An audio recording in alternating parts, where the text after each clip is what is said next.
வணக்கம் நண்பா. இன்னைக்கு பார்த்தீங்கன்னா, ஐபிஎல் 2026 ஒரு வெறித்தனமான மேட்சுக்காக தான் நம்ம எல்லாரும் வெயிட் பண்ணிட்டு இருக்கோம். El Clasico of IPL southern derby Chennai Super Kings versus Royal Challengers Bangalore. Chinnaswamy ஸ்டேடியத்தில இன்னைக்கு நைட்டு 7:30 மணிக்கு மேட்ச் நம்பர் 11 ஸ்டார்ட் ஆக போகுது. இந்த வீடியோல இன்னைக்கு சிஎஸ்கேவோட பேட்டிங் அண்ட் பவுலிங் ஸ்ட்ராட்டஜி எப்படி இருக்க போகுது? பழைய மாரியே பார்த்தீங்கன்னா, சேம் ஸ்ட்ராட்டஜி யூஸ் பண்ண பண்ண போறாங்களா? இல்ல சின்னசாமி பிச்சுக்காக கம்ப்ளீட்லி பார்த்தீங்கன்னா, டிஃபரண்டான ஒரு கேம் பிளானோட வருவாங்களா? டீட்டெயிலா பார்த்தீங்கன்னா, இந்த வீடியோல பார்க்க போறோம். வீடியோக்குள்ள போறதுக்கு முன்னாடி பார்த்தீங்கன்னா, மறக்காம நம்ம சேனல சப்ஸ்கிரைப் பண்ணிடுங்க. பெல் ஐகான கிளிக் பண்ணிடுங்க.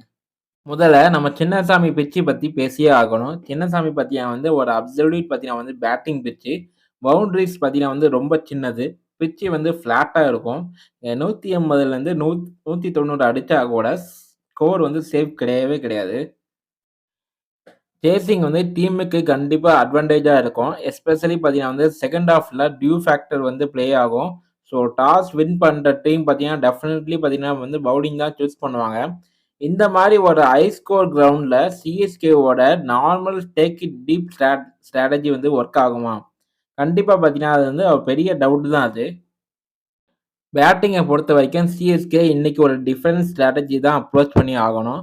நார்மலா சிஎஸ்கே பவர் பிளேல கொஞ்சம் டைம் எடுத்து செட் ஆனதுக்கப்புறம் மிடில் ஓவர்ஸ்ல ஆசிலேட் பண்ணுவாங்க. ஆனா இன்னைக்கு அது செட்டே ஆகாது. டாப் ஆர்டர்ல நம்ம ருத்துராஜ் அண்ட் சஞ்சு பார்த்தீங்கன்னா காம்போ இருக்கு. ஸோ 2 பேருமே கிளாஸான பிளேயர்ஸ். ஆனா இன்னைக்கு இன்டென்ட் பார்த்தீங்கன்னா ரொம்ப முக்கியம். சஞ்சு சாம்சன் கிட்ட இருந்து நம்ம இன்னைக்கு இந்த அக்ரெசிவ் மைண்ட் செட் ஃபர்ஸ்ட் பால்ல இருந்தே பார்த்தீங்கன்னா எதிர்பார்க்கலாம். ஃபர்ஸ்ட் 6 ஓவர்ல விக்கெட் விழுந்தாலும் பரவால்ல. மினிமம் பார்த்தீங்கன்னா ஒரு 60லேருந்து 70 ரன் அடிச்சா டோட்டல் 210 பிளஸ் கொண்டு போக முடியும். மிடில் ஆர்டர்ஸ்ல நம்ம power hit risk Chinnasamy ground பார்த்தீங்கன்னா ஒரு ட்ரீட்டு. ஸ்பின்னர்ஸை கவுண்டர் பண்ண அக்ரெசிவ் ஸ்வீப்ஸ் ஆகட்டும், லாஃப்டர் டிரைவோ இன்னைக்கு நிறைய தேவைப்படுது. ஸோ பேட்டிங்ல பார்த்தீங்கன்னா ஆங்கர் ரோல் விட அட்டாக்கிங் ரோல் தான் இன்னைக்கு மெயினா இருக்கும். So all out attack board தான் சிஎஸ்கே பேட்டிங் ஸ்ட்ராட்டஜியா இன்னைக்கு இருக்கணும். நெக்ஸ்ட் பார்த்தீங்கன்னா சிஎஸ்கேவோட பவுலிங் தான். சின்னசாமி ஸ்டேடியம் நார்மலா பார்த்தீங்கன்னா பவுலர்ஸ்க்கு ஒரு கிரேவி யார்டுன்னு சொல்லலாம். இங்க சிஎஸ்கே பழைய மாதிரி சேம் ஸ்ட்ராட்டஜி, அதாவது சேப்பாக்ல பண்ண மாதிரி பார்த்தீங்கன்னா ஸ்பின் சோக் பண்ண நினைச்சா அது பெரிய ரிஸ்கா போயிடும். சின்னசாமியில பார்த்தீங்கன்னா ஸ்பின்னர்ஸ்க்கு பெரிய டான்ஸ் கிடையாது. பவுண்டரிஸ் சின்ன சைஸ்ங்கிறதால மிஸ் ஹிட் கூட ஈஸியா 6 போயிடும். ஸோ பவுலிங்லயும் பார்த்தீங்கன்னா டெஃபினெட்லி பார்த்தீங்கன்னா ஒரு டிஃபென்ஸ் ஸ்ட்ராட்டஜி தேவை. விராட் கோலி மாரி பார்த்தீங்கன்னா இன்ஃபார்ம் பேட்டர்ஸை கண்ட்ரோல் பண்ண wide yorkers and off pace slower bouncer தான் கீயா இருக்கணும்.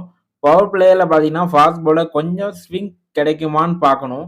இல்லைன்னா ஆர்லண்ட்ல ஹிட் பண்ணி பேஸை பார்த்தீங்கன்னா வேரி பண்றது நல்லது. ஸோ எக்ஸ்ட்ரா பேசர் பார்த்தீங்கன்னா ப்ளே பண்ணா கூட சான்சஸ் நிறைய இருக்கு. ஸோ மோஸ்ட்லி இம்பார்ட்டன்ட் பார்த்தீங்கன்னா எக்ஸ்ட்ரா வைடு ஏதாவது வைடு போடாதீங்க, நோ பால் போடாதீங்க. லிமிட் பண்றது பார்த்தீங்கன்னா ரொம்ப ரொம்ப முக்கியம். ஓவராலா பார்த்தா இந்த மேட்ச் சிஎஸ்கேக்கு ஒரு பெரிய டெஸ்ட் தான். பேட்டிங் ரூத்லெஸ் இன்டென்ட் வேணும். பவுலிங்ல ஸ்மார்ட் எக்ஸிகியூஷன் வேணும். ருத்ராஜ் அண்ட் சஞ்சு சாம்சன் டாப் ஆர்டர்ல எப்படி ஸ்டார்ட் பண்றாங்களோ அதை வச்சு தான் பார்த்தீங்கன்னா மேட்சோட ஃபுல் ஃப்ளோவும் இருக்கு. ஆர்சிபி அவங்க ஹோம் கிரவுண்ட பீட் பண்ணா ஆர்டினரி கேம் பத்தாதுங்க. எக்ஸ்ட்ராடினரி கேம் தேவை. நீங்க என்ன நினைக்கிறீங்க? இன்னைக்கு சிஎஸ்கே ஆர்சிபியை வின் பண்ணுவாங்களா? பேட்டிங்ல யாரு டாப் ஸ்கோரா இருப்பா? உங்க பிரெடிக்ஷன மறக்காம கமெண்ட்ல சொல்லுங்க.